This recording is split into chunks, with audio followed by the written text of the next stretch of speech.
ഇംഗ്ലണ്ടിൻ്റെ ഏറ്റവും വലിയ രണ്ടാമത്തെ സംസ്ഥാനമായ സ്കോട്ട്ലൻഡ് ഒരു മുസ്ലിം രാഷ്ട്രീയ നേതാവിനെ മുഖ്യമന്ത്രിയായി നിയമിച്ച വിവരം മുസ്ലിം ലോകം വളരെ കൗതുകത്തോടും അഭിമാനത്തോടു കൂടിയുമാണ് സ്വീകരിച്ചത്.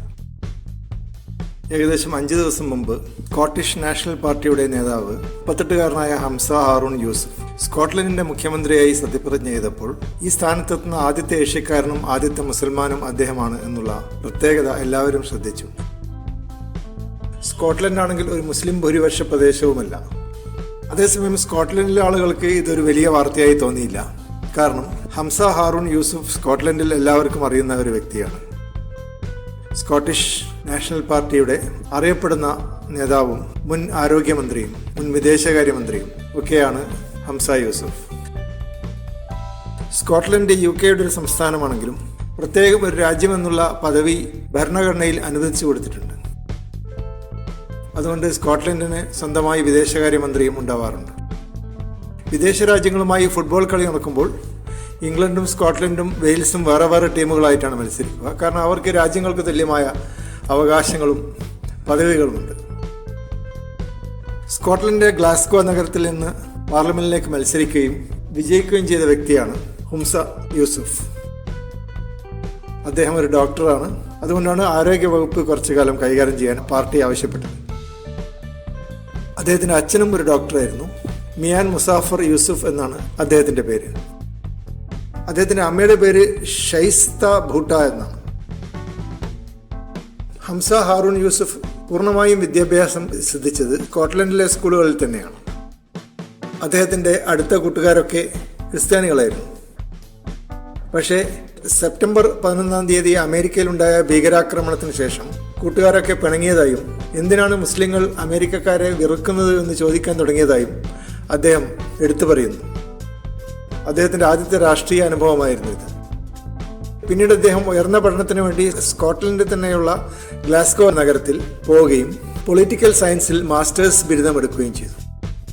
ഗ്ലാസ്ഗോ യൂണിവേഴ്സിറ്റിയിൽ പഠിക്കുന്ന സമയത്ത് അദ്ദേഹം മുസ്ലിം സ്റ്റുഡൻസ് അസോസിയേഷൻ്റെ പ്രസിഡൻ്റായിരുന്നു. കേരളത്തിലെ MSF എന്നൊക്കെ പറയുന്നത് പോലെ ഇംഗ്ലണ്ടിലും സ്കോട്ട്ലൻഡിലുമുള്ള ഒരു സംഘടനയാണ് മുസ്ലിം സ്റ്റുഡൻസ് അസോസിയേഷൻ.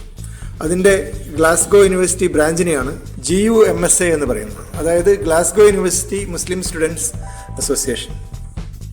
അങ്ങനെ അദ്ദേഹം ആദ്യം മുതൽ തന്നെ മുസ്ലിം സമുദായവുമായി നല്ല ബന്ധം സ്ഥാപിച്ചിരുന്ന ഒരാളായിരുന്നു. അതുപോലെ സ്കോട്ട്ലൻഡിൽ മുമ്പ് ആകെ ഒരു മുസ്ലിം പാർലമെൻറ്റ് മെമ്പറേ ഉണ്ടായിരുന്നുള്ളൂ. അദ്ദേഹത്തിൻ്റെ പേര് ബഷീർ അഹമ്മദ് എന്നാണ്.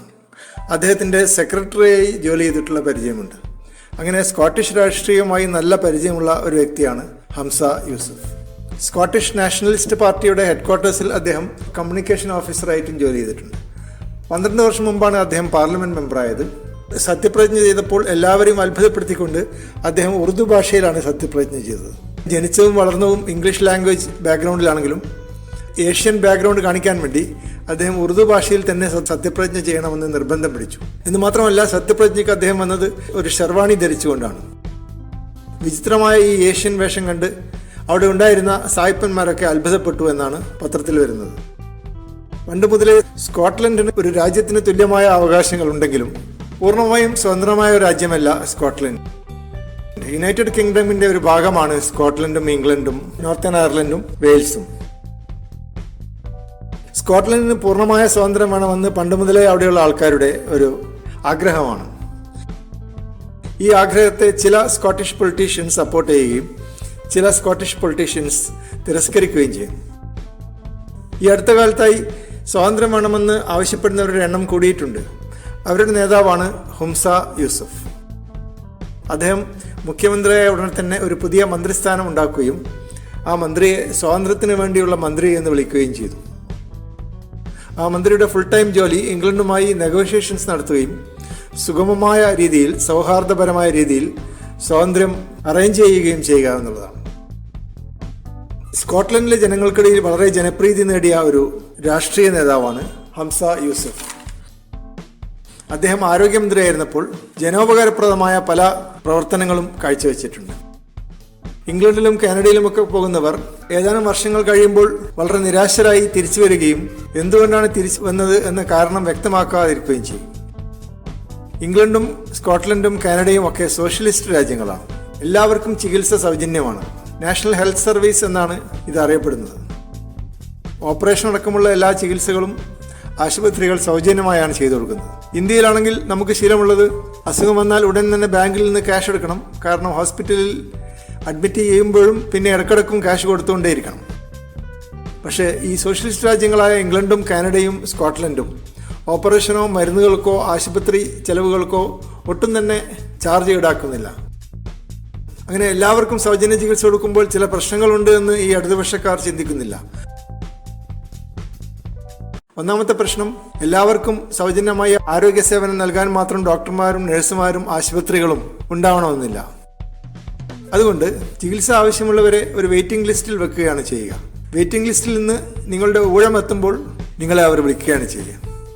അതുകൊണ്ടാണ് ഇംഗ്ലണ്ടിലും കാനഡയിലുമൊക്കെ ജീവിക്കുന്ന മലയാളികൾ പല്ലുവേദന വന്നാൽ നാട്ടിലേക്ക് വിളിച്ച് ഏതെങ്കിലും പച്ചമരുന്നിൻ്റെ പേര് അന്വേഷിക്കുന്നത്.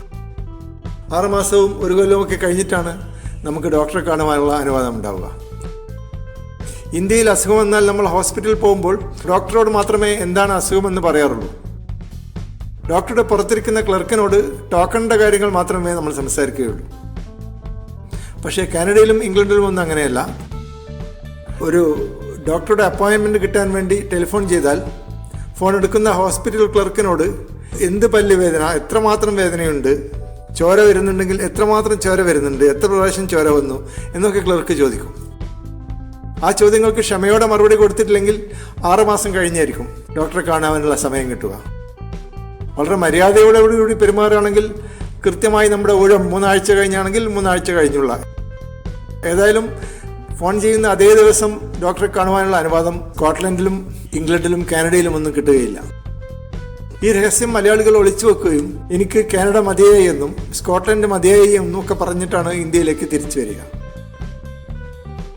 ഹംസ യൂസുഫ് ആരോഗ്യമന്ത്രിയായിരുന്നപ്പോൾ അദ്ദേഹം ചികിത്സയ്ക്ക് വേണ്ടി കൂടുതൽ കാലം കാത്തിരിക്കുന്ന ഈ പ്രക്രിയയ്ക്ക് ഒരു മാറ്റം വരുത്താൻ വേണ്ടി ഒരുപാട് പരിശ്രമങ്ങൾ നടത്തുകയുണ്ടായി.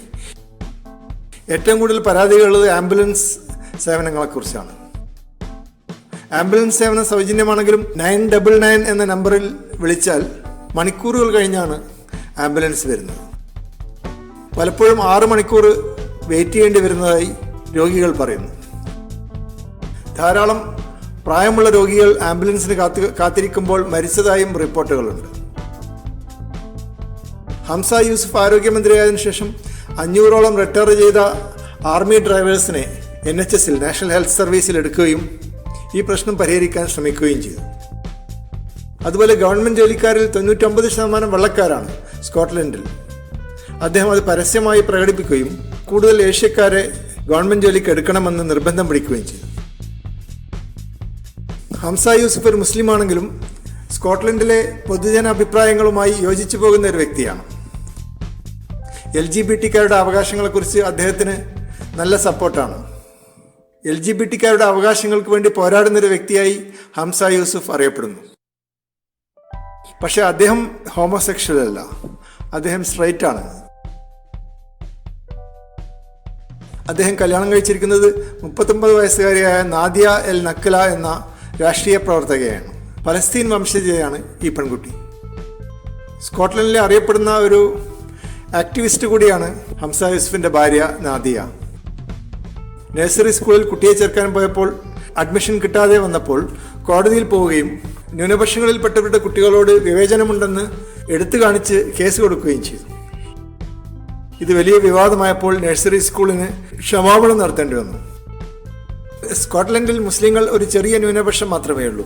75,000 മുസ്ലിങ്ങളാണ് ആകെയുള്ളത്. ഹിന്ദുക്കളും ബുദ്ധമതക്കാരും അതിനേക്കാൾ വളരെ കുറവുമാണ്. എങ്കിലും മുസ്ലിങ്ങൾക്ക് അത്യാവശ്യം പള്ളികളും സാംസ്കാരിക കേന്ദ്രങ്ങളും സ്കോട്ട്ലൻഡിലുണ്ട്. പൊതുവെ സ്കോട്ട്ലൻഡിലുള്ള മുസ്ലിങ്ങൾ വളരെ റിലീജിയസുമാണ്. ഏതായാലും ഹംസ യൂസുഫിന് മുസ്ലിങ്ങൾ ഒരു ബ്ലോക്കായി വോട്ട് ചെയ്യുന്നതുകൊണ്ട് അദ്ദേഹത്തിന് പാർലമെന്റ് മെമ്പറാകുവാനും മന്ത്രിയാകുവാനും ഇപ്പോൾ മുഖ്യമന്ത്രിയാകുവാനും സാധിച്ചിട്ടുണ്ട്. സ്കോട്ട്ലൻഡിലെ മുഖ്യമന്ത്രി എന്ന് പറഞ്ഞാൽ ഒരു പ്രധാനമന്ത്രിയുടെ സ്ഥാനമാണ്. കാരണം സ്കോട്ട്ലൻഡ് സ്വാതന്ത്ര്യത്തിന് വേണ്ടി പരിശ്രമിച്ചു കൊണ്ടിരിക്കുകയാണ്. സ്വാതന്ത്ര്യം ഏത് നിമിഷവും കിട്ടാം എന്നുള്ള ഒരവസ്ഥയിലാണുള്ളത്. അതുകൊണ്ട് സ്കോട്ട്ലൻഡിൻ്റെ പരമാധികാരിയായി ഹംസ യൂസുഫ് മാറുന്ന കാലം വിദൂരമല്ല. 55 ലക്ഷം ജനങ്ങൾ ഇവിടെ താമസിക്കുന്നു. UK ജനസംഖ്യയിൽ 8% താമസിക്കുന്നത് സ്കോട്ട്ലൻഡിലാണ്. ഏകദേശം 800 ദ്വീപുകൾ ചേർന്ന ഒരു പ്രകൃതി മനോഹരമായ രാജ്യമാണ് സ്കോട്ട്ലൻഡ്. സ്കോട്ട്ലൻഡിൽ എല്ലാവരും ഇംഗ്ലീഷ് സംസാരിക്കുന്നു. സ്കോട്ട്ലൻഡുകാർക്ക് സ്വന്തമായൊരു ഭാഷയുണ്ട്, പക്ഷേ അത് അവർ തന്നെ ഉപയോഗിക്കുന്നില്ല. സ്കോട്ട്സ് ലാംഗ്വേജ് എന്ന ഭാഷ 37% സ്കോട്ട്ലൻഡുകാർക്ക് മാത്രമേ അറിയുകയുള്ളൂ. സ്വന്തമായി സ്ക്രിപ്റ്റുമില്ല. ഇംഗ്ലീഷ് ഭാഷയ്ക്കും സ്വന്തമായി സ്ക്രിപ്റ്റില്ല. ഇംഗ്ലീഷും സ്കോട്ട്സ് ഭാഷയും ഒക്കെ എഴുതുന്നത് റോമൻ സ്ക്രിപ്റ്റിലാണ്. ABCD എന്ന് പറയുന്നത് റോമക്കാരുടെ സ്ക്രിപ്റ്റാണ്. ഞാനിപ്പോൾ സ്ക്രീനിൽ കാണിക്കുന്നത് സ്കോട്ടിഷ് ഭാഷയിലുള്ള ഒരു പേജാണ്. ഇത് വായിക്കുമ്പോൾ നിങ്ങൾക്ക് മനസ്സിലാവും ഏകദേശം ഇംഗ്ലീഷുമായി വലിയ വ്യത്യാസമില്ല എന്ന്. പക്ഷേ ഈ ഭാഷ തന്നെ എല്ലാവരും ഉപയോഗിക്കണമെന്ന് സ്കോട്ട്ലൻഡിൽ ഗവൺമെൻറ്റോ രാഷ്ട്രീയക്കാരോ വാശി പിടിക്കുന്നില്ല. അതുകൊണ്ട് സാധാരണക്കാർ ഇഷ്ടപ്പെടുന്നത് സ്റ്റാൻഡേർഡ് ഇംഗ്ലീഷ് തന്നെ ഉപയോഗിക്കാനാണ്. കാരണം സ്കോട്ട്ലൻഡിലെ ജനങ്ങൾ വളരെ മൊബൈലാണ്. ധാരാളം ആളുകൾ ലണ്ടൻ നഗരത്തിലും അതുപോലെ വിദേശ രാജ്യങ്ങളിലും ജോലി ചെയ്യുന്നു. അമേരിക്കയിൽ 1 കോടിയോളം സ്കോട്ട്ലൻഡുകാരുണ്ട്. കാനഡയിൽ അതിൻ്റെ പകുതിയെങ്കിലുമുണ്ട്. ന്യൂസിലാൻഡിൽ പോലും ആദ്യകാലം മുതലേ ഉണ്ടായിരുന്നവർ ധാരാളം ആളുകൾ സ്കോട്ട്ലൻഡുകാരായിരുന്നു. സ്കോട്ട്ലൻഡുകാർ കൂടുതൽ സാമ്പത്തികമായ മെച്ചം നോക്കി പല രാജ്യങ്ങളിൽ പോയി ജോലി ചെയ്യുന്നു. പക്ഷേ ഇംഗ്ലണ്ടിലുള്ള ധാരാളം ആളുകൾ കൊല്ലാകൊല്ലങ്ങളിൽ സ്കോട്ട്ലൻഡിലേക്ക് വീട് മാറി താമസിക്കുന്നു. മനോഹരമായ ചുറ്റുപാടുകളും കുറഞ്ഞ വാടകയും മെച്ചപ്പെട്ട പരിസ്ഥിതി സിറ്റുവേഷനും ഇംഗ്ലീഷുകാർക്ക് സ്കോട്ട്ലൻഡിലേക്ക് വീട് മാറി താമസിക്കുവാൻ പ്രേരണ നൽകുന്നു. ഒരു കൊല്ലം 44,000 ആളുകളെങ്കിലും ഇങ്ങനെ വീട് മാറി താമസിക്കുന്നുണ്ട് എന്ന് കണക്കുകൾ കാണിക്കുന്നു. ഇംഗ്ലണ്ടിൽ നിന്ന് മാത്രമല്ല, UK മറ്റ് സംസ്ഥാനങ്ങളായ വെയിൽസ്, നോർത്തേൺ അയർലൻഡ് തുടങ്ങിയ സ്ഥലങ്ങളിൽ നിന്നും സ്കോട്ട്ലൻഡിലേക്ക് വീട് മാറി താമസിക്കുന്ന ഒരു പ്രവണതയുണ്ട്. കാരണം എല്ലാ ഗുണങ്ങളുമുള്ള ഹരിതാഭമായ ഒരു സംസ്ഥാനമാണ് സ്കോട്ട്ലൻഡ്. സ്കോട്ട്ലൻഡിന്റെ തലസ്ഥാനം എഡിൻബർഗ് നഗരമാണ്. 6 ലക്ഷം ജനങ്ങൾ ഇവിടെ താമസിക്കുന്നു. ധാരാളം ഉത്സവങ്ങൾ നടക്കുന്ന ഒരു നഗരമായി എഡിൻബർഗ് അറിയപ്പെടുന്നു. ഫെസ്റ്റിവൽ സിറ്റി എന്നാണ് ഓമനപ്പേര്. അതുപോലെ 2ാമത്തെ ഏറ്റവും വലിയ നഗരമാണ് ഗ്ലാസ്ഗോ. ഇവിടെയും 6 ലക്ഷം ആളുകളാണ് താമസിക്കുന്നത്. ധാരാളം പാർക്കുകളും മ്യൂസിയങ്ങളും മൗണ്ടൻ പ്രദേശങ്ങളുമുള്ള ഒരു പട്ടണമാണ് ഗ്ലാസ്ഗോ നഗരം. പ്രശസ്ത ബ്രിട്ടീഷ് കവിയായ W.H. ഓഡൻ ഇംഗ്ലണ്ടിൽ നിന്ന് സ്കോട്ട്ലൻഡിലേക്ക് പോകുന്ന ഒരു തീവണ്ടിയെക്കുറിച്ച് നൈറ്റ് മെയിൽ എന്ന കവിത എഴുതിയപ്പോൾ ലോകം മുഴുവൻ തിരികെയും നീട്ടി ആ കവിത സ്വീകരിച്ചു. അർദ്ധരാത്രിയിൽ കത്തുകളും പാഴ്സലുകളും മണി ഓർഡറുകളുമായി സ്കോട്ട്ലൻഡിലേക്ക് പോകുന്ന ഒരു തീവണ്ടിയാണ് നൈറ്റ് മെയിൽ. ഈ തീവണ്ടി ഓരോ റെയിൽവേ സ്റ്റേഷനിൽ എത്തുന്നത് കാത്ത് സ്കോട്ട്ലൻഡുകാർ തയ്യാറായി നിൽക്കുന്നുണ്ട്. കാരണം സ്കോട്ട്ലൻഡിലേക്കുള്ള പണവും യന്ത്രങ്ങളും സ്പെയർ പാർട്സും പത്രങ്ങളും ടെലിഗ്രാമുകളും എല്ലാം വരുന്നത് ഈ തീവണ്ടിയിലാണ്. ഒരു രാജ്യം മുഴുവൻ അവൾക്ക് വേണ്ടി കാത്തിരിക്കുന്നു എന്നാണ് W.H. ഓഡൻ പറഞ്ഞത്. ഈ കവിത വളരെ മനോഹരമായ രീതിയിലാണ് എഴുതിയിട്ടുള്ളത്. This is the night mail crossing the border, bringing the check and postal order. Letters for the rich, letters for the poor, shop at the corner, girl next door. ഈ കവിത വായിക്കുമ്പോൾ ഒരു തീവണ്ടിയുടെ ചക്രങ്ങൾ ഉണ്ടാക്കുന്ന ശബ്ദം നമ്മെ ഓർമ്മിപ്പിക്കുന്നു. ആ തരത്തിലാണ് കവിതയുടെ പ്രാസം ഒപ്പിച്ചിട്ടുള്ളത്. This is the night mail crossing the border, bringing the check and postal order. Letters for the rich, letters for the poor, shop at the corner, girl next door. This is the night mail crossing the border, bringing the check and postal order. Letters for the rich, letters for the poor, shop at the corner, girl next door. അതിർത്തി മുറിച്ചു കിടക്കുന്ന night mail നിറയെ ചെക്കുകളും postal ഓർഡറുകളും കൊണ്ടുവരുന്നു. ഇംഗ്ലണ്ടിൽ നിന്ന് വരുന്ന ചെക്കുകളും postal ഓർഡറുകളും കിട്ടിയാലേ സ്കോട്ട്ലൻഡുകാർക്ക് സാമ്പത്തിക കാര്യങ്ങൾ നിർവഹിക്കാൻ പറ്റുമായിരുന്നുള്ളൂ.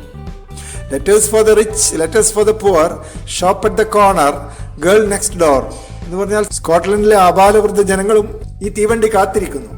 അങ്ങാടിയുടെ മൂലക്കുള്ള കച്ചവടക്കാരനും അടുത്ത വീട്ടിലുള്ള പെൺകുട്ടിക്കും ഈ തീവണ്ടിയിൽ കത്ത് വരാനുണ്ട്.